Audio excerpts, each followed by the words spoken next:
మా ఊరిలో ఈ రోజు సంక్రాంతి పండుగ.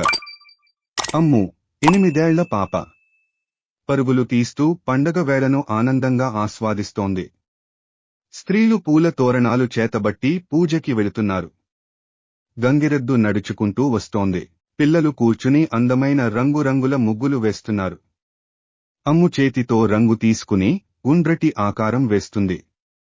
అది సరైన ఆకారంలో రాకపోవడంతో అమ్ము బామ్మ చేతిని సరిదిద్దుతూ ముగ్గు గీయడం నేర్పుతోంది. కొమ్మ, ఒక ప్రాగణం మధ్యలో గోబ్బెమ్మ అందంగా అలంకరించబడింది. ఆ గోబ్బెమ్మ పసుపు మల్లెలతో మెరిసిపోతూ తెల్లచీరలతో గీసిన గీతల మధ్య ప్రకాశిస్తోంది. చుట్టూ గ్రామస్తులు గుమికూడి ఉత్సాహంగా పాటలు పాడుతూ చప్పట్లతో వాతావరణాన్ని ఆలపిస్తున్నారు. కొమ్మ, మా గ్రామం ఆకాశమంతా రంగురంగుల పతంగులతో నిండిపోయింది. అమ్ము ఎర్రటి పతంగును పట్టుకుని దానిపై బంగారు డిజైన్లతో మెరిసిపోతూ ఉంది. ఆమెతో పాటు ఉన్న పిల్లలు ఎవరి పతంగు ఎత్తుకి ఎగురుతుందో చూడటానికి ఆసక్తిగా పోటీ పడుతున్నారు.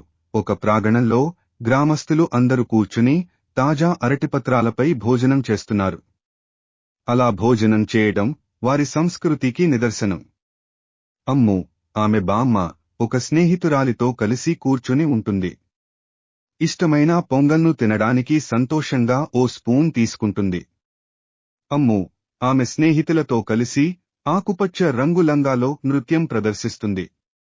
వేదిక ముందు గ్రామస్తులందరూ సందడిగా తమ సంతోషాన్ని ప్రకటిస్తూ ఆనందంతో చప్పట్లు కొడుతున్నారు. అమ్ము మరియు ఆమె కుటుంబం పట్టాలపై కూర్చుని అద్భుతమైన కాంతులతో ఆకాశం వైపు చూస్తున్నారు. పక్కన గ్రామస్తులు చిన్న చిన్న నవ్వులు, ఆనందంతో ఈ పండుగ క్షణాలను ఆనందిస్తూ ఆకాశంలో ప్రకాశించే నక్షత్రాలతో ఒక పెద్ద చిత్రంలా కనిపిస్తుంది.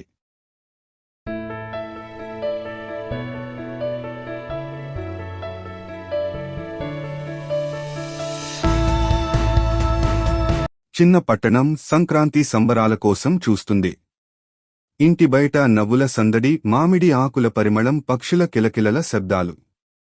ఊరి మధ్యలో మీరా తన అవ్వ రంగవల్లిని తెల్లని ముగ్గుతో వేస్తున్నప్పుడు ఆశ్చర్యంతో చూస్తోంది. మీరా తన అవ్వ పక్కన కూర్చుని ఆశ్చర్యంతో కళ్ళు పెద్దవి చేసి చూస్తుంది. మీరా అవ్వని అడిగింది, మనం ఎందుకు రంగవల్లులు వేస్తాము?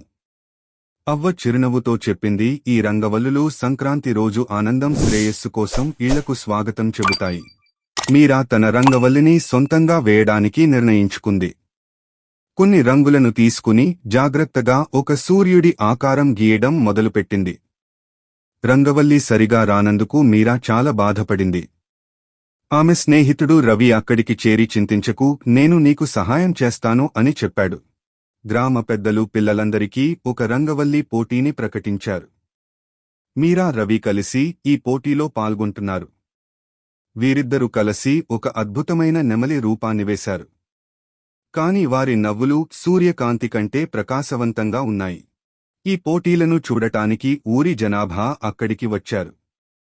మీరా, రవిల నెమలి రూపానికి మొదటి బహుమతి వచ్చింది. గ్రామ పెద్ద వారిద్దరికీ ఒక బహుమతి అందజేశారు. ఇది చూసిన మీరావ్వ సంతోషంగా ఉంది. ఇదే సంక్రాంతి సారాంశం, ఊరంతా కలిసిపోవడం, ఆనందం పంచుకోవడం. సంక్రాంతి పండుగ ముగిసింది. కానీ మా మనసుల్లో సంక్రాంతి సందడి ఎప్పటికీ నిలిచిపోతుంది. రాత్రి అందమైన దీపాలు, ఆకాశంలో మెరిసే పటాసులు. సంక్రాంతి గొప్ప అనుభూతి.